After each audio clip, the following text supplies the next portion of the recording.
지난주 설교 제목이 제가 일부러 힘을 줘서 천국 이렇게 제목을 정했는데 기억하시나요? 지난주는 씨 뿌리는 비유를 말씀을 드렸습니다. 씨 뿌리는 비유는 천국은 이미 우리 안에 시작되고 있고, 그리고 그 천국을 이루는 데 있어서 문제는 씨가 아니다, 밭이다, 마음이 문제다, 이렇게 말씀을 드렸습니다. 이어서 오늘 본문에 있는 말씀은 역시 천국에 대한 말씀입니다. 7가지 비유를 이제 하나씩 말씀을 드리려고 그래요. 우리의 삶 속에 천국이 이루어져야 되고, 천국을 이루는 삶을 우리가 살아야 하는데 변명도 많고 핑계도 많고 이유도 많습니다. 그런 삶을 살지 못하는 원인이 뭘까? 첫 번째, 우리가 씨 뿌리는 비유에서 마음의 문제가 있었다, 우리가 말씀을 보았어요. 오늘 본문의 말씀, 우리가 읽었던 말씀은 가라지 비유라고 이렇게 보통 말합니다. 그런데 가라지 비유라기보다는 오히려 알곡과 가라지의 비유, 이렇게 표현하는 것이 더 맞겠다 싶습니다. 알곡이 자라납니다. 그런데 그 알곡이 자라는데 가라지가 있다는 거예요. 주인공은 알곡입니다. 가라지가 거기에서 어려움을 주는 거죠. 여러분, 예수님이 말씀하시는 비유의 언제나 중심은 성도입니다. 하나님의 자녀가 중심이에요. 알곡이 중심이지 가라지가 중심일 수 없어요. 하나님의 자녀를 사랑하시기 때문에 이 말씀을 주고 계시는 거예요. 하나님의 아들, 딸들의 모든 삶 속에 천국이 이루어지기를 간절한 마음으로 바라시면서 천국에 대해서 가르쳐주고 계시는 그런 말씀이거든요. 우리가 이루고 있지 못하는 천국, 우리가 보지 못하는 천국, 우리가 깨닫지 못하는 천국, 생각지 못했던 그 천국을 말씀해 주셔서 이런 행복한 삶을 살아야 되는데 말씀하고 계시는 거예요. 오늘 본문의 말씀의 비유 역시도 주제는 천국입니다. 그래서 우리가 이 말씀을 대할 때 천국을 생각하고 묵상하면서 말씀을 대해야 예수님께서 왜 이 말씀을 하셨는지 그 의미와 뜻을 알 수가 있어요. 이 보통 가라지 비유라고 불려지는 이 알곡과 가라지, 이 비유는 앞에 말씀하셨던 씨 뿌리는 비유의 연장선에 있습니다.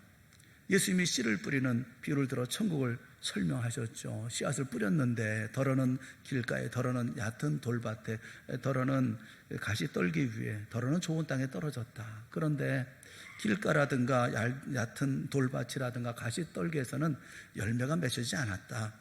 그런데 좋은 땅에 떨어진 씨앗맛, 그것만 100배, 60배, 30배의 결실을 맺었다, 이렇게 말씀을 해요. 그래서 우리가 이 말씀을 보면서 꼭 반드시 우리가 천국을 생각할 때 4가지를 꼭 생각을 해야 됩니다. 우리가 명심하고 있어야 할 4가지가 있어요. 그 첫째가 뭐냐 하면 천국은 밖에서부터 들어오는 거라는 거예요. 내 마음에서 천국을 만들어 나가는 게 아니라 밖에서부터 주어지는 게 천국입니다. 생명의 말씀이 우리 가운데 임하면 천국이 임하는 거예요. 그러니까 내가 천국을 만들어가는 게 아니다, 내 속에서 천국이 이루어지는 게 아니라는 거예요. 세상에 보면 진화론도 많이 얘기하고 사회적 진화 이런 얘기를 하는데, 어떤 진화를 통해서, 도덕을 통해서, 윤리를 통해서, 무슨 수양을 통해서 이루어지는 게 아니라는 것입니다. 주님께서 말씀하시기를 하나님의 말씀의 씨앗이 우리 마음속에, 우리의 삶 가운데 임함으로 말미암아 천국은 시작된다, 그렇게 말씀하고 있는 게 첫째입니다. 두 번째는 씨앗을 받아들여야 시작된다는 거예요. 좋은 밭에 심겨져야, 그래야 거기 결실도 있고 천국이 이렇게 풍성하게 맺혀질 수가 있다 말씀하는 거예요. 길가에 떨어져도 안 되고 얕은 돌밭에 있어서도 안 돼요. 가시떨기에 있어서도 안 되는 것입니다. 지난 시간에 다 자세히 말씀을 드렸어요. 좋은 밭, 부드러운 흙이 있어야, 그리고 그것에 씨앗이 온전하게 뿌리를 내리고 풍성히 자라난다 라고 말씀하고 있는 거예요. 받아들여야 된다라는 것입니다. 세 번째 우리가 꼭 명심해야 될 세 번째는 자란다는 것입니다. 그냥 싹만 틔우는 게 아니라 이 씨는 계속 성장한다는 거예요. 여러 가지 어려운 상황이 있고 또 힘든 상황이 있다 하더라도 계속 날씨가 이렇든 저렇든 계속 자라나야 된다라는 거예요. 그런데 여기에는 은총이 있습니다. 왜냐하면 하나님께서 은총을 주시지 않으면 이 씨앗은 자라날 수가 없기 때문에 그렇습니다. 하나님의 은총이 개입돼서 그래서 자라난다라는 것을 말씀하고 있는 거죠. 성장한다라는 것이죠. 그리고 마지막 네 번째 꼭 명심해야 될 것은 씨앗이 떨어지면 반드시 추수가 있다는 것입니다. 씨앗을 왜 뿌립니까? 자라나서 그래서 열매를 맺으면 그걸 거두려고 하는 거 아니겠어요? 기한이 지나면 반드시 추수가 된다라는 거예요. 잘 자라면 많은 열매를, 그러나 잘못 자라나면 열매가 거의 없는, 보잘것없는 열매를 거두게 된다라고 하는 심판이 여기에 있는 거예요. 자, 이제 씨가 좋은 땅에 떨어졌어요. 이제 자랍니다. 열매를 맺습니다. 그러면 이제 다 된 걸까요? 이제 주님 말씀하신 거 보니까 100배, 60배, 30배의 결실이 있다. 이제 기다리면 되는 걸까요? 예수님의 말씀은 아니다. 그렇게 말씀하고 계시는 거예요. 예수님께서 말씀하시면서 문제는 예기치 않은 문제가 있다는 것입니다. 그게 뭐냐면 알곡이 자라는데 거기에 뭐도 자랍니까? 가라지도 자라더라. 이렇게 말씀하고 있는 거예요. 우리가 삶을 살아가면서 우리의 신앙의 삶을 살면서도 우리의 삶 가운데 우리가 온전하게 이 모든 일들을 다 하나님께서 주시는 모든 일들을 다 누리면 얼마나 좋겠어요. 우리의 신앙생활 시작하면 그 다음에 하나님께서 다 누리셔서 평강의 길로 그 다음에 모든 일이 잘 되는 길로 가면 얼마나 좋겠습니까? 그런데 어려움이 있거든요. 넘어짐이 있거든요.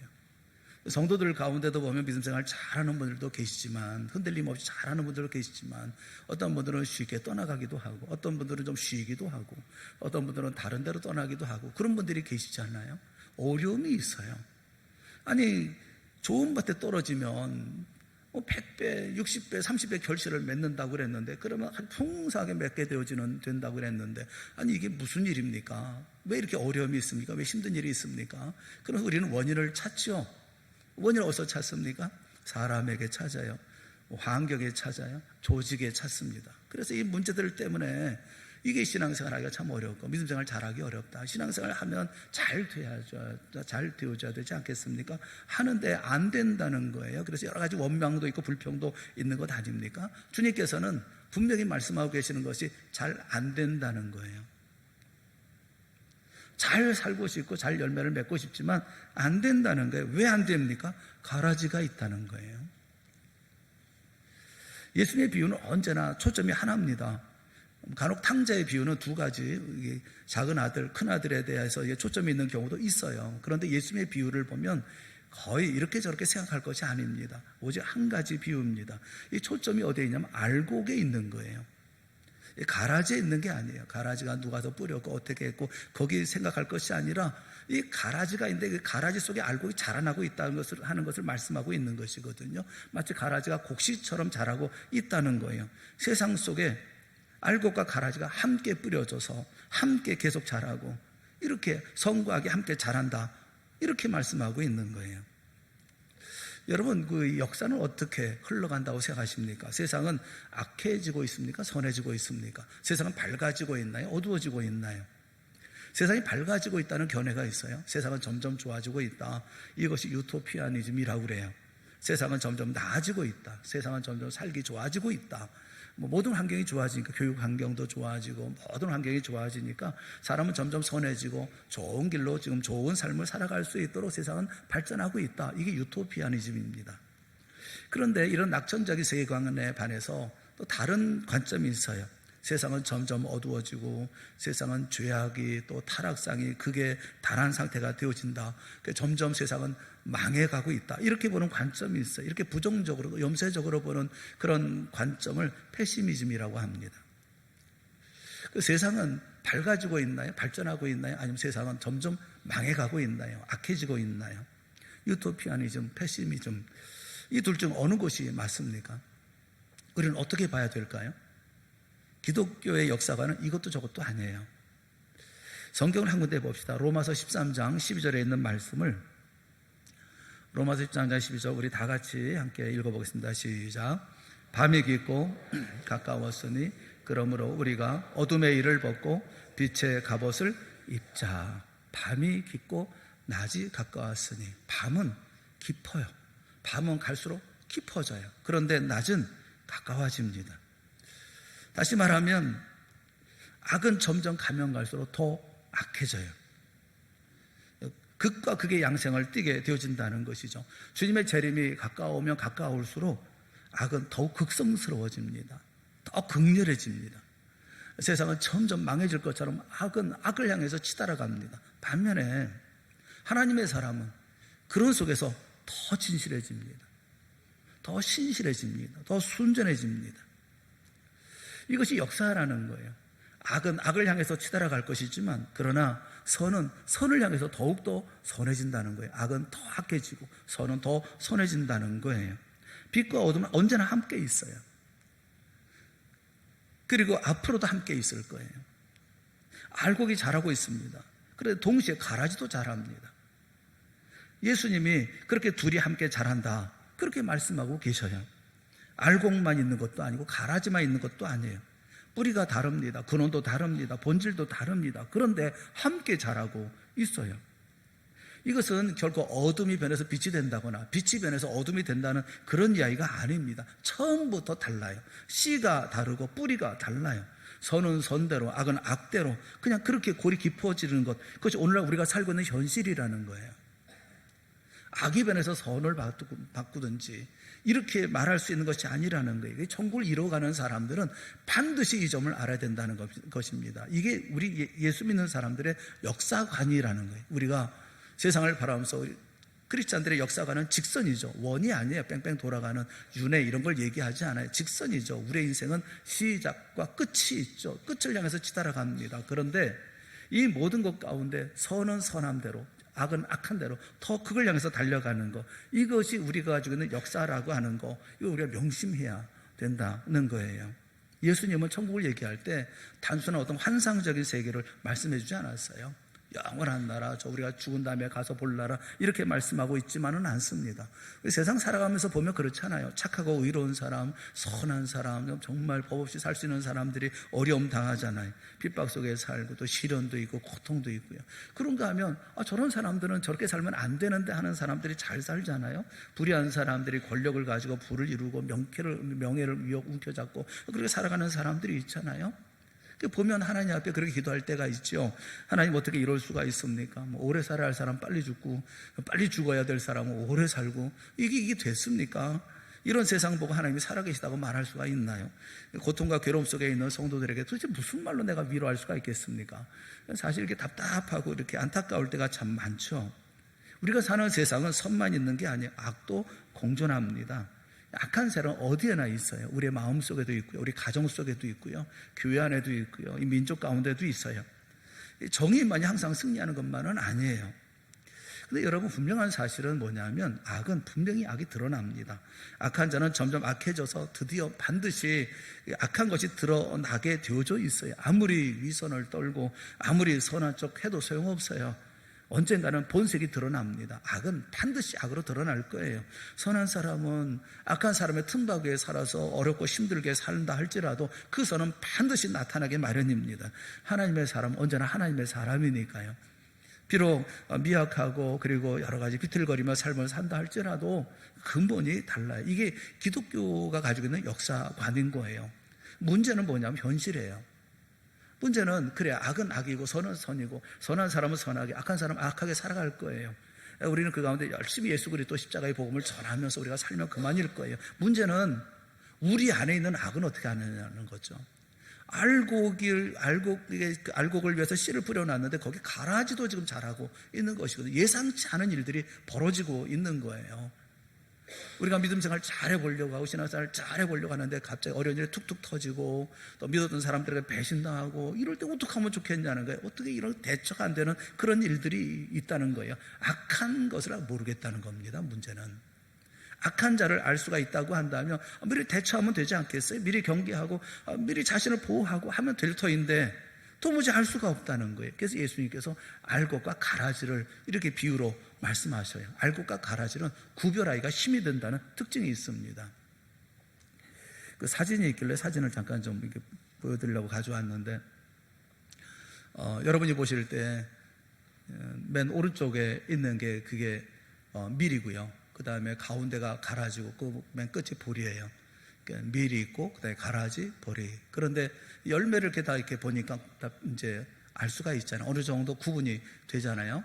저는 잘 모르겠더라고요. 뭐 이 보리하고 가라지는 제가 눈썰미가 아주 제로기 때문에 잘 몰라요. 잘 모르겠어요. 그런데 이 나중에 열매를 보면 대충 이제 구별이 되기는 하는데, 그런데 자라는 동안에는 구별이 안 된대요. 이 알곡과 가라지는 이 자라는 동안에는 구별을 할 수가 없답니다.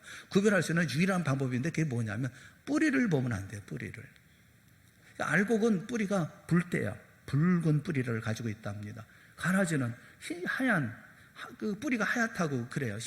그 뿌리를 가지고 있다고 그래요. 그러면 가라지를 제거하려면 뿌리를 봐야 되지 않겠어요? 뿌리를 봐야 알 수 있고, 뿌리를 이제 뽑으면 알 수가 있는 것 아니겠어요? 근데 뽑다 보면 뭐가 뽑히겠어요? 비슷하니까 알곡도 뽑히는 거 아니겠어요? 그러니까 알곡도 뽑아버리기가 쉽다라는 거예요. 겉으로 보기에는 오히려 가라지가 오히려 알곡처럼 보기도 좋고 충실하다고 그렇게 자란다고 합니다. 예수님께서 그 양의 탈을 쓴 일이 뭐 이렇게 말씀하셨는데 현상은 비슷한데 본질은 다른 거예요. 오늘 본문에 예수님은 그래서 놔둬라 그렇게 말씀하고 계셔요. 마태복음 13장 29절에 있는 말씀, 왜 놔두라고 말씀하고 계십니까? 한번 같이 봅시다. 시작. 주인이 이르되 가만두라. 가라지를 뽑다가 곡식까지 뽑을까 염려하노라. 가라지를 뽑다가 곡식도 뽑을 수 있기 때문에 놔둬라. 언제까지 놔두라는 거예요? 30절 말씀에 보면 둘 다 추수 때까지 함께 자라게 두라. 추수 때까지, 열매 맺을 때까지 놔둬라. 그렇게 말씀하고 계셔요. 왜 하나님은 당장 벼락이라도 쳐서 악을 멸하지 아니하시고 놔두라고 하시느냐 하면, 첫째 우리가 생각해야 되는 것은 알곡을 보호하기 위해서다라는 거예요. 이 비유의 말씀을 왜 하셨다고요? 알곡 때문에 하시는 거예요. 하나님을 잘 믿고 섬기는 여러분들 때문에 하시는 말씀이에요. 여러분들을 보호하기 위해서 놔둔 거다 이렇게 말씀하고 있는 거예요. 왜 세상에 악이 이렇게 많습니까? 왜 저렇게 악한 사람들이 잘 삽니까? 왜 우리가 믿음으로 살려고 그러는데 왜 나 이렇게 어려움을 당합니까? 왜 이런 괴로운 가운데 삶을 살아갑니까? 놔두는 거. 왜냐하면 너도 다칠까 봐 너를 보호하기 위해서라고 말씀하고 계시는 거예요. 알곡과 가라지가 처음에는 잘 구분이 안 돼요. 그런데 나중에 가라지가 정체를 드러날 때쯤 되면 이렇게 다 자라나게 어느 정도 자라게 되어지면 뽑을 수가 없습니다. 추수 때까지 놔둬야 합니다. 왜냐하면 가라지의 뿌리가 알곡의 뿌리와 뒤엉켜 있기 때문에 그래요. 뒤엉켜 있어요. 가라지가 이건 가라지고 이건 알곡이구나 알 때쯤 되어지면 그 뿌리를, 가라지의 뿌리를 알곡의 뿌리에 깊이 박고 있어서 가라지를 뽑으면 알곡도 뽑혀버리고 마는 거예요. 그러니까 이 공존하는 이유, 이 가라지와 알곡이 공존하는 이유는 뭐냐면 알곡을 온전히 사랑하기 때문에 그런 거예요. 여러분 주변에 어려움이 있다 하더라도 그 모든 어려움을 해결하지 않고 있는 이유가 뭐냐면 여러분을 사랑하시기 때문이라는 사실을 꼭 믿으시기를 주님의 이름으로 축원합니다. 꼭 믿으십시오. 제발 좀. 다 불평하고 원망하지 말고 내게 이렇게 나를 사랑하기 때문에 놔두시는 거라. 가라지를 뽑다가 알곡이 뽑히면 안 되잖아요. 주님은 고통도 있고 악도 득세하고 불의가 판치는 것을 보시면서도 가라지를 뽑다가 알곡이 뽑힐까봐 우리는 그런 생각하잖아요. 하나님 정의로 행하여 주시옵소서. 하나님 공의로 행하여 주시옵소서. 모든 불의의 모든 죄악들을 불태워버려 주시옵소서. 그러다가 나도 불타버리는 경우가 있다니까요. 저 사람을 심판하다 보면 나도 모르는 사이에 엉켜 있는데 나는 안 다칩니까? 여러분, 하나님은 가라지 10개를 뽑는다 할지라도 의인 하나, 알곡 하나 다쳐서는 안 된다고 하는 것이 주님의 마음인 거예요. 그래서 가만두라. 추수 때까지 놔둬라. 추수하면서 다 뽑으면서 그때 다 추수하면 그렇게 말씀하고 계시는 거예요. 여러분, 하나님의 넓은 사랑은 지금도 악인이든 선인이든 의인이든 골고루 다 모든 은혜를 다 골고루 내려주십니다. 하지만 하나님의 원하시는 결국은 택한 백성, 구원받은 백성이지 가라지를 살찌게 하자는 것이 아니에요. 지금은 영향을 빼앗기고 손해를 보고 억울함도 있고 불편함도 있지만 그것을 겪더라도 알곡을 다치게 할 수는 없다는 것, 이게 주님의 우리를 사랑하시는 사랑의 마음인 거예요. 첫째, 왜 뽑지 않느냐? 왜 놔두느냐? 왜 가라지를 놔두느냐? 그건 알곡을 보호하기 위해서, 여러분을 보호하기 위해서 다 말씀하고 계셔요. 또 한 가지의 이유가 있어요. 또 한 가지 이유가 있다고 한다면 그건 연단입니다. 이 과정을 통해서 의인을 연단하시는 거예요. 물론 알곡의 영양을 빨아먹고 사는 게 가라지입니다. 가라지는 기생충처럼 철저하게 이렇게 붙어서 이 알곡의 영양분을 빨아먹고 살고 있지요. 그래서 가라지와 함께 한다는 것은 참 괴롭고 힘든 일입니다. 그런데 그렇게 함으로 알곡이 연단이 된다는 거예요.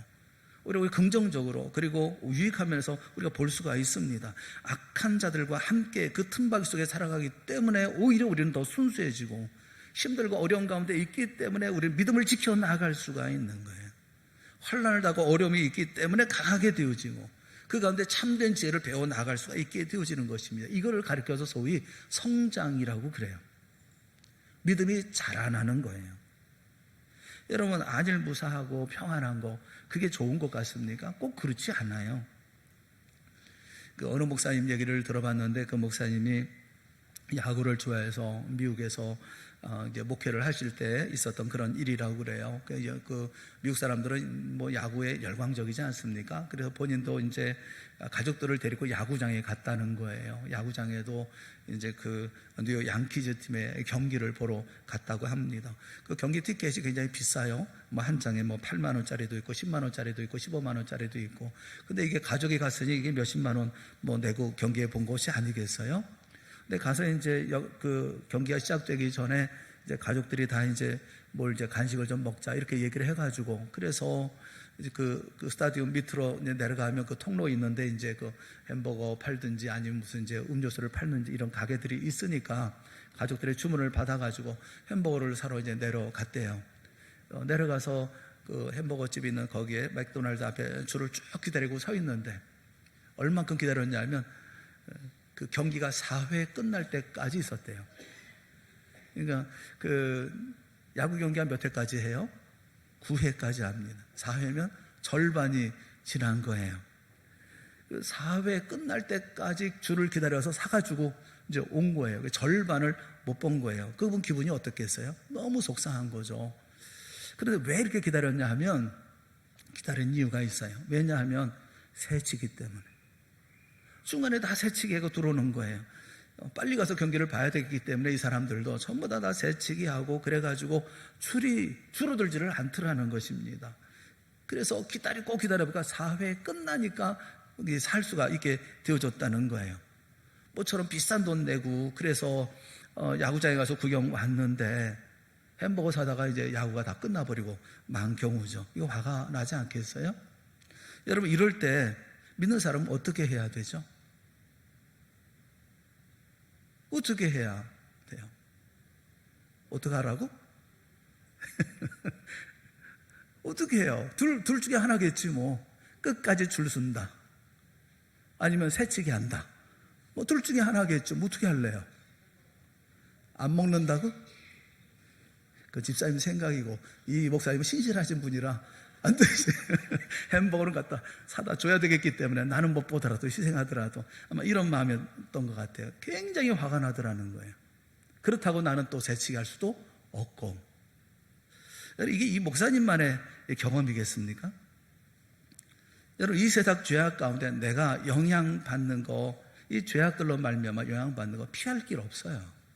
우리도 피할 길 없습니다. 여러분, 세상 살아가면서 수많은 사람들이 악을 행하는 것을 보죠.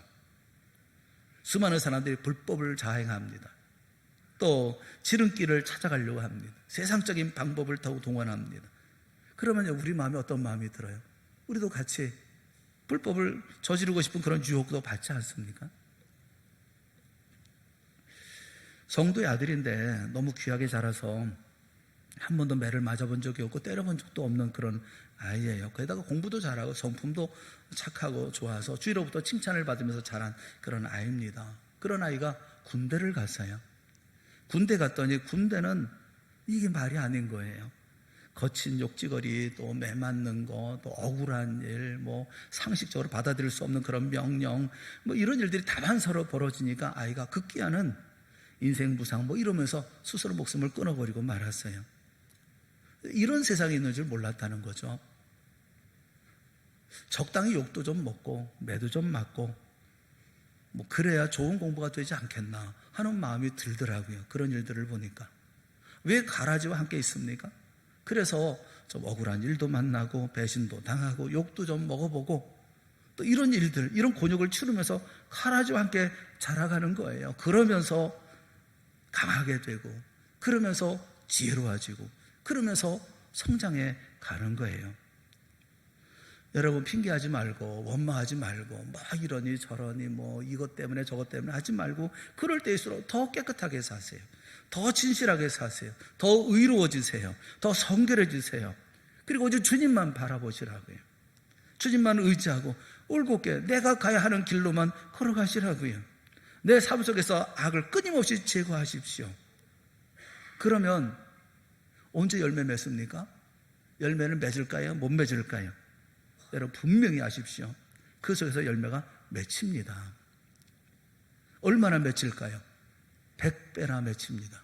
60배나 맺힙니다. 30배나 맺힙니다. 꼭 믿으시기를 주님의 이름으로 축원합니다. 어려움이 있어요. 힘든 일들이 있어요. 그러나 그 가운데 연단되어져서 열매를 맺는 거예요. 또 아름다운 열매를 맺는 거예요. 더 깨끗한 열매를 맺는 거예요. 더 복이 풍성한 열매를 맺는 거예요. 연단이에요. 연단. 두 번째 이유가 있다면 연단입니다. 또 한 가지 우리가 생각해야 할 것이 있다고 한다면 그건 알곡 추수입니다. 추수가 있어요. 이게 종말론적이기도 하고 현재적이기도 합니다. 마태복음 13장 30절 말씀을 우리 한번 다 같이 한번 보겠습니다. 마태복음 13장 30절 같이 보겠습니다.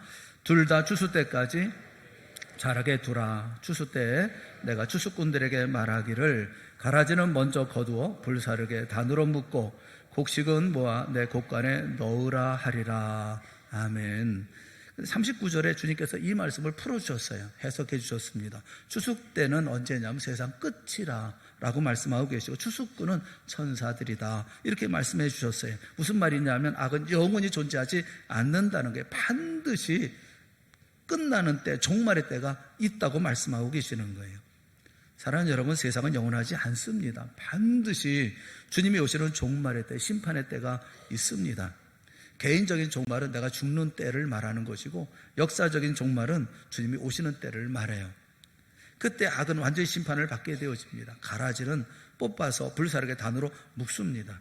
마태복음 13장 41절 42절 말씀 우리 한번 같이 봅시다. 시작. 인자가 그 천사들을 보내리니 그들이 그 나라에서 모두 넘어지게 하는 것과 또 불법을 행하는 자들을 거두어내어 풀무불에 던져 넣으리니 거기서 울며 이를 갈게 되리라. 가라지가 뭡니까?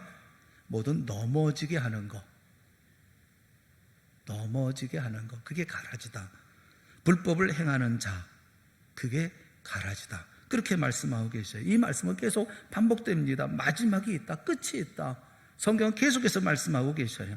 역사의 마지막 때 심판이 있습니다. 그때 마귀의 아들들은 영원히 꺼지지 않는 풀무불에 던져져서 울며 이를 갈게 될 것이다 말씀하고 계셔요. 이것이 불법을 행하는 자 마귀의 아들들의 최후라는 것입니다. 여러분 지옥이라는 것은 막연한 개념으로 여러분 아시면 안 돼요. 지옥은 실제 하는 사실임을 믿을 수 있기를 주님의 이름으로 축원합니다. 이 마지막 때라는 것은 하나님의 정하신 때이고 전적으로 하나님께 달려있는 때예요. 이 마지막 때가 있어요. 그러나 현재도 우리가 살고 있는 현실 속에서도 하나님의 심판은 정한 시간에 정한 사람에게 정한 장소에서 정한 방법으로 여전히 계속되고 있다는 사실을 여러분 기억하셔야 한대요.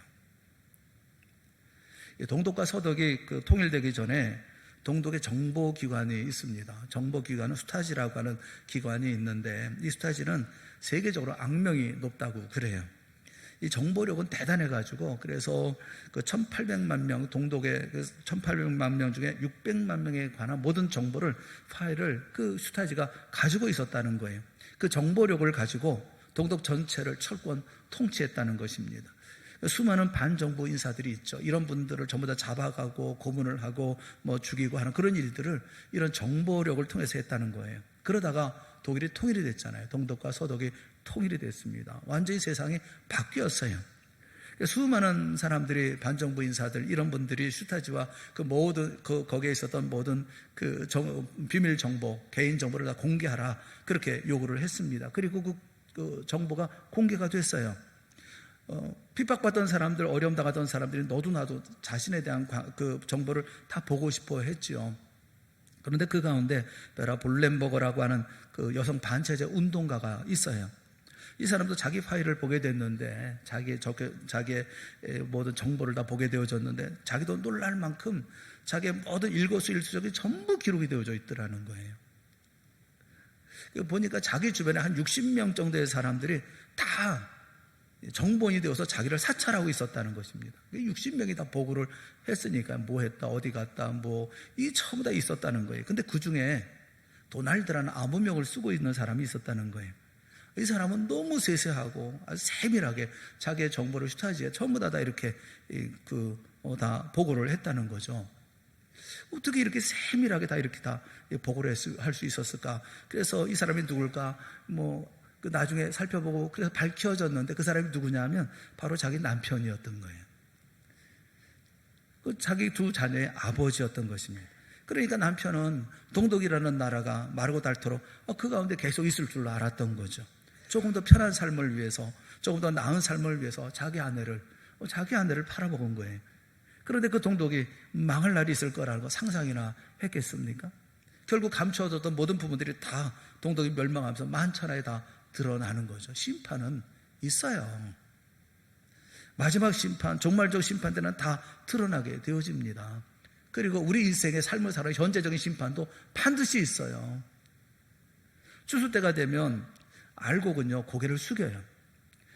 알곡은 고개를 숙입니다. 가라지는 그런데 아까 보셨죠? 빳빳하게 고개를 듭니다. 그래서 뿌리가 다른 결과로 그 열매는 다르잖아요. 추수 때 이제 고개를 빳빳하게 들고 있는 그 가라지 금방 구분이 되죠. 고개를 숙인 알곡과 구분이 되니까 그전에 잘라버리기 아주 편리한 거죠.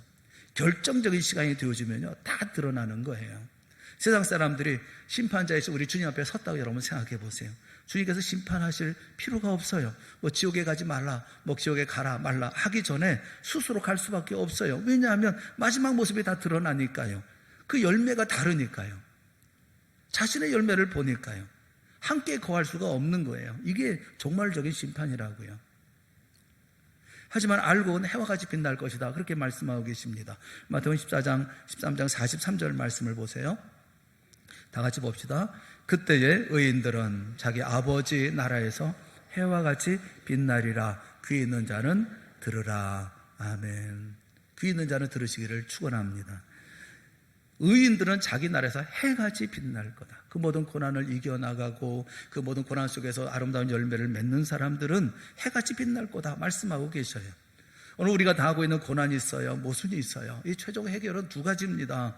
하나는 종말론적인 의미가 있고 또 하나는 성경적인 의미가 있어요. 종말적인 의미라고 하는 것은 마지막에 심판이 있다는 거예요. 어떤 경우는 심판이 있습니다. 그 결과를 반드시 보게 됩니다. 또 다른 하나 성경적인 의미는 뭐냐 하면 하나님의 백성으로 고난 속에서 우리가 연단을 받고 훈련을 받고 그래서 지혜로워지고 꾸준하게 확장되어져 나갈 것이라고 말씀해 주고 있는 거예요. 그러니까 서두르지 말고 불평하지 말고 인내하고 바르게 성장해 나가라는 거예요.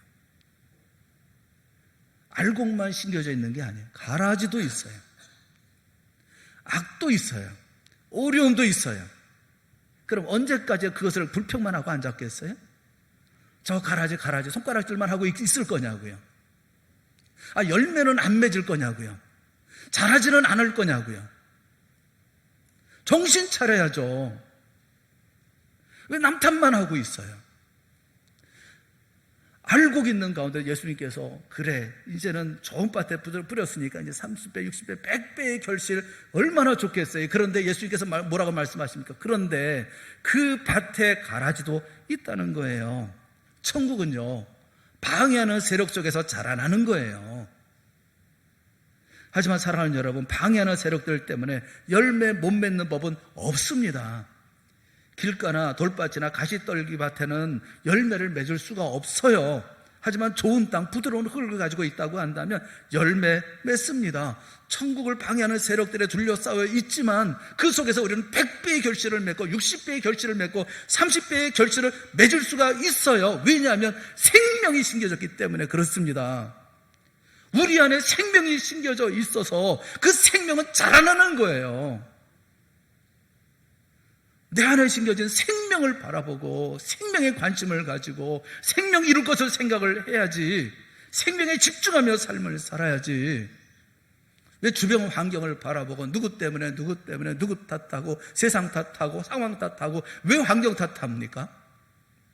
예수님께서 말씀하시는 말씀은 그럼에도 불구하고 내가 너를 키우고 내가 너를 농사짓고 너를 재배하고 마침내 그래서 100배의 결실을 맺게 하리라, 60배의 결실을 맺게 하리라, 또 어떤 것은 30배의 결실을 맺게 하리라 말씀하고 계시는 거예요. 우리 모두는 천국을 누릴 수가 있습니다. 풍성한 천국을 누릴 수 있는 우리 모두가 되어질 수 있기를 주님의 이름으로 축원합니다. 우리 삶 속에서, 우리 가정 속에서, 우리 교회에 날마다 천국이 이루어지는 놀라운 역사가 있기를 주님의 이름으로 축원합니다. 천국이 우리 삶 가운데 자라나는 것을 실감할 수 있기를 축원합니다. 천국이 자라는 가운데 방해하는 세력들이 물밀듯 밀려온다 할지라도 두려워하지 마세요. 왜냐하면 주님은 이미 모든 사단의 무리, 마귀의 모든 세력들을 이기셨기 때문에 그렇습니다. 주님과 함께하면 아름다운 천국을 만들어갈 수가 있어요. 주님만 주목하면, 주님과 함께 역사를 만들어가면, 주님만 바라보면, 그리고 내 안에 생명을 갖기 위해서 애쓰고 노력하면 우리 안에 반드시 아름다운 천국이 100배나 60배나 30배나 결실되어질 줄로 믿습니다. 천국의 삶을 풍성하게 누리는 사랑하는 성도 여러분 모두가 되게 되어지고, 또 주님께서 주시는 놀라운 은혜를 풍성히 누릴 수 있는 우리 모든 성도들이 다 되어질 수 있기를 주님의 이름으로 축원합니다. 기도하겠습니다. 사랑의 하나님 아버지, 우리를 불쌍히 여기시고 우리를 긍휼히 여겨 주시옵소서. 내 안에 이미 심겨져 있는 천국, 하나님의 말씀의 씨앗, 생명, 이 모든 것들을 다시 한번 깊이 묵상하고 생각하고 주목하고 초점 맞춰서, 그리고 이 모든 일들을 이루어 마침내 주님께서 우리에게 주시는 100배나 확대된 60배나 30배나 확장되어진 천국을 누리는 우리 모두가 되어질 수 있도록 은혜 베풀어 주시옵소서. 이게 하시고 마침내 누리게 하여 주실 줄을 믿습니다. 심령과 가정에, 우리 교회에, 그리고 우리가 일하는 모든 삶의 터전마다 천국의 놀라운 역사를 맛보는 우리 사랑하는 성도 모두가 되게 하여 주시옵소서. 예수님의 이름으로 간절히 기도드리옵나이다. 아멘.